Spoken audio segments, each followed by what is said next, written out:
Eli Manning, he's going to fall over, and that's that. No, Eli Manning has a fumbling problem. I remember at one point, I mean, this is a years ago stat, but I remember at one point the two highest fumblers in the NFL were Eli Manning and Michael Vick. Okay. Eli Manning has a fumbling issue. All right. So I don't get little hands. Get off his back. I don't know that, man. I know that's the issue with Michael Vick, supposedly. So you're looking at a guy who is probably going to turn, not probably, why am I saying probably? He's going to throw interceptions, and he's going to fumble. And you're going to bring that in and think that's going to fix, be better than Cal Allen? I'm not saying maybe he comes in and he starts and he's ever. I'm not saying he does that. But I'm saying if you bring him in, he could probably teach Kyle Allen a thing or two. I think he can. Slap a tablet in that motherfucker's hand, give him a headset, and say, Kyle Allen, come here. You just threw a pick. Here's why. All right. So check this out. He has a rookie right now that he's teaching. How's that working out? You think he's teaching that motherfucker? You don't think he's teaching that motherfucker? You think he's giving the Brett Favre treatment? He's just like, I think he's like, you got it on your own, buddy. I think Danny comes to the sideline. He's like, you see the shit I was talking about? Yeah. This is that shit I was talking about. Dog, that's hilarious. Oh, you really thought you got drafted and you do better than me? You see this shit? I'm trying to tell you. This is what I'm trying to tell you. I want to sit here. Like, look at you. You only got two. Same team. Shit. Now that would be fucking hilarious. That's how Eli Manning is doing. He just turned into a straight G. He just said, fuck it. This is my team. Can you show me this? You think you do this shit to me? Nah, bro. I ain't showing you shit. Good luck. Figure it out your own like I did. Good luck. Yeah, we'll see what happens with that. Damn. Okay. All right, so one of the last topics, Minshew Mania, man. Another quarterback. Gardner Minshew. I said it, I think 2 podcasts ago, that I think they should bring back Gardner Minshew. And obviously the GM of the Jaguars listens, Shaq Khan, I think his name is. He listens in. The homie. Yeah. He's called in a couple times. You guys haven't heard it. Yeah, he listens to the podcast, yeah. He don't like us putting him on the air. Yeah. But, he listens to the podcast. Hell of a mustache. And I guess he figured it out, man. Halftime, they didn't score any points. Foles. Again, I think Foles is a good quarterback. I think he's good in the same way that Jared Goff is good. I think he's good in the same way that Tom Brady is good. Those are old school throwback quarterbacks that you have to protect. Otherwise, you're not getting nothing from them, right? Yeah. But if you put them in the right situation, the right system, they're elite. Foles fits in that category, and I'm not just talking about my ass there. He did that his rookie season with Chip Kelly, where he legit threw out his 27 touchdowns and 4 interceptions or 2 interceptions, something like that. When he was protected, it had the right skill set of guys. You take that shit away from him, goes away, right? Yeah. Now you got, like I said, my point last time. Now you got Gardner Minshew. He don't need all that. No, he needs the receivers because Gardner Minshew likes to throw it up a little bit, but he don't need the protection. He likes to Russell Wilson a little bit. He likes to move around a little bit. So again, I don't think it's the end of the line for Foles, but Foles was not the answer. Jaguars figured it out, scored no points in the first half. Gardner Minshew didn't come in and do a shit ton more. Actually, I think they have very similar completion numbers, but the difference was a touchdown. Yeah. Gardner Minshew gets in there and scores, I think the issue is with Nick Foles is he's a backup quarterback. He's not a starting quarterback. Regardless of what you pay him, regardless of what he does, he's not a starting NFL quarterback. Damn. You'll never make him your franchise quarterback just because it's not what he is. Yeah. The Jaguars, they got played a little bit. Damn. And they paid this man $88 million. That's a lot of money. A lot of dollars. Yeah, it is. For a backup quarterback. You don't believe in Foles at all? I believe Foles is basically just a slightly better Matt Schaub.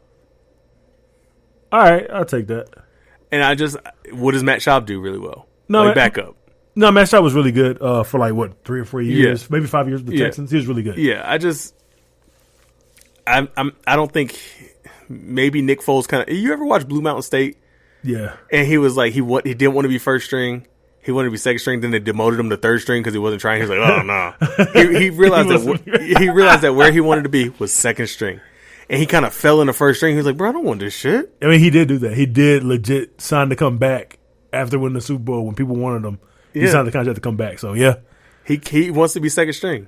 Damn. He knows that he doesn't possess the talent to be a franchise first string quarterback. Yeah. And he was like, you know what? Fuck it. They're going to pay me $88 million. I will give it a go. Give it a go. And then he realized he's down there like, I still don't like this shit. Dude. Even for the money. Even when he signed, that's literally the first thing I thought. Cause I'm a Foles believer. Yeah. And this is well before the Super Bowl bullshit. I've always thought that Foles had the necessary tools, But when he went to Jacksonville, and I'm like watching, how Blake Bortles, and it's like they're definitely more preoccupied with their defense than their offense, and they make just as bad decisions at quarterback as the Browns do. Slightly better because they haven't changed them out so much. Yeah, they haven't changed them out as much. Yeah, okay, all right. I'm about to say it's a little different, but still the same. When I saw him take the money, I was like, oh, okay. So right now his move is he wants a payday. Let me get the bag, and I'm gonna go ahead and retire. Yeah, I'm gonna retire. Who's he, like 31, 32? I'm gonna retire at 34. I'm gonna get this money and retire at 34. Exactly. That's how I kind of saw that move. They're not gonna be able to get rid of that contract. Yeah. Nobody wants Nick Foles. Now, see, I think that if he would have went to Denver last year, that to me says I could have. Oh, I actually think I can win, and I want to win. Yeah. Him going to Jacksonville to me kind of said, yeah. Nobody's going to take a $88 million contract for a backup quarterback. That's not going to happen. RG3 is going to get a starting job before Nick Foles gets another starting job. Yeah. And I don't think RG3 will take $88 million. So he'll probably be a hell of a lot cheaper. Nick Foles is not the answer. He'll be an expensive-ass backup next year on the Jaguars. Damn. Yeah, I mean... Yeah, they're not. I don't think they start him. I don't think they start him. No, I saw some report. I don't know who reported if it was like a GM said this or if a coach said this. They said they're thinking about just finish out the season with Gardner Minshew and then going back. Yeah, to Nick Foles next year. What is that? I think for the sake of if you're in business, if you're in it to win, to make money, you start Gardner Minshew. What he brings to that team, that city, is you can sell. insane. You can sell so many mustaches. He sold America on mustaches. Like I don't understand. Like jorts and mustaches. He had America sold. Yeah, he's marketable as shit. He's in Jacksonville doing it up. Yeah, and you bring in Nick Foles. Who?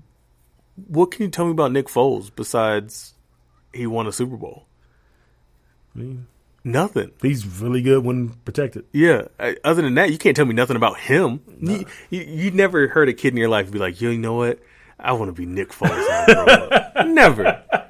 Never heard that. Yeah. But I bet you there's a couple motherfuckers out there like, yo, I'm Minshew. There's grown-ass men out there like, I'm Minshew, yeah. So it just so happens that the guy that would bring you in the most money is probably your best chance of winning. Yeah. So you just have to deal with the fact that you got bamboozled, hoodwinked, run amok, led astray, flim flam, wham bam, by Nick Foles, and you just got to eat that. Damn, I'm just here so I get the check. Yeah, you just got to take that loss, man. Take that L. Hey, Nick, you got to go sit on the bench. I'm still getting them checks, right? Yeah. All right, cool. All right, that's what I wanted anyways. I'm the best number 2 ever. Yeah, some people meant to be number 2s. But yeah, like I said, I disagree about what his ability is, but I 100% agree with you about what should happen with him with the Jaguars. Yeah. Minshew. Sit on the bench, rock them hoodies. Yep. Put on a headset, get a tablet, call it a day. Start Minshew, try to fix his fumbling issue. If you fix that man's fumbling issue. Do it Friday Night Lights. Break in his house, tape that motherfucker to his hands, and then just start punching that bitch. And see what happens. I bet he won't drop that motherfucker I would tell dudes, like, look, carry the ball like Deion Sanders. Remember how Deion Sanders used to carry the ball when he was high stepping the shit? He would carry like this, 2 hands. Like, don't ever, when you're in the pocket and you scrambling, 2 hands on the ball. 2 hands on that motherfucker. And fucking high step, bro. Like, motherfuckers think they Shady McCoy. Dude. That's what happened. Yeah, motherfuckers be like, yo, I got this. Especially, bro. I don't know what's wrong with that. But it's Minshew Mania. It needs to be Minshew Mania for the foreseeable future in Jacksonville. They got their answer for now. All right, before we get to the Thursday game, which will be the last thing we do, 2 things you brought up. What's up? During this conversation I wanted to get back to. Okay. RG3, franchise quarterback. He said he was going to be, he said next year he sees himself as a franchise quarterback helping a team win games or go to the Super Bowl, some shit. Yeah. Do I think he's a franchise quarterback? Is that the question? Hello. Is RG3, you believe in RG3? You think he's delusional? Like, I believe, like, since I followed the Ravens very closely, I'm like decently into the RG3, like seeing what he's capable of. Yeah. I believe that RG3 could start in the NFL. Yeah. Now, what's the other question? Do you think he's a franchise guy? Do you think he's a guy that if you're a GM, back to the scenario we had several podcasts ago, you're a GM, you pry away the offensive coordinator from the Ravens. You say, yep, you're going to be my head coach. And you pry away RG3. Like, would you pry away RG3 or would you look elsewhere?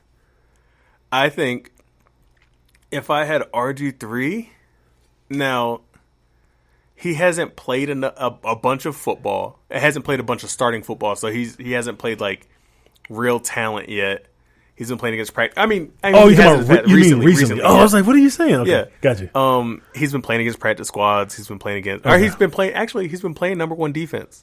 Okay. He's been playing against the Ravens defense right now. Okay. They're not number one statistically, but he's been playing against the number one defense. Yeah, I heard they're number one since like week 3 or 4 or some shit. Like once they had the actor, they've been the number one defense. He's playing against good defense in practice, so they're trying to pick him off. They're trying to make him do bad. He's probably doing decent. Yeah. I would say that he is maybe not. You're not going to get RG3 for 10 more years. He's not going to win you 3 Super Bowls. You're not going to hang up his jersey in the rafters. But I feel like you could bring RG3 in. You would have to get a dumbed down version of what they're running in Baltimore. Yeah. Because obviously his talent level is not that of Lamar Jackson's.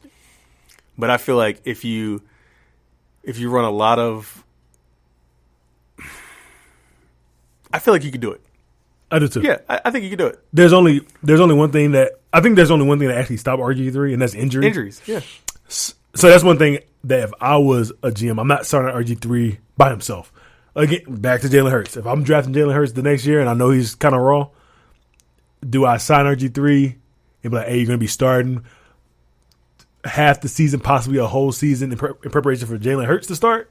Yes. I'm trying to that's the scenario I bring in RG3. How long did Aaron Rodgers sit behind Brett Favre? 3 years. I'd be fine with that scenario.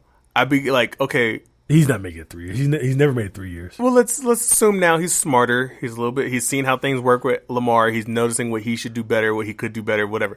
Let's say he's evolving a little bit.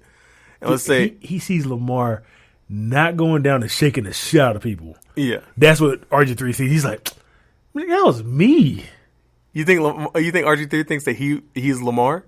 I think that RG3, I don't get how he wouldn't think that he was Lamar. RG3 was never Lamar. I'm not saying that he is Lamar. I feel like when I watched RG3, I felt like it was almost like even though they had film on him, they just didn't care. When they played RG3, they were like, let him get to the outside. We'll see what happens. Oh, he's fast. Fuck. Yeah. It was always just like, oh, you let RG3 get outside? Good luck. It wasn't like RG3 is going to run a dive, shake the shit out of your team, and go for 40 yards. No, it was you let him get outside. Now he's going to sprint down the sideline for 60 yards. Yeah. I'm not saying that he has necessarily the agility Lamar has. Okay. What I am saying, though, is what RG3 ran like a 4.4 or some shit? Like he's slower than He's slower than Lamar by a hair. Yeah. Lamar's quicker. And much, much, much quicker.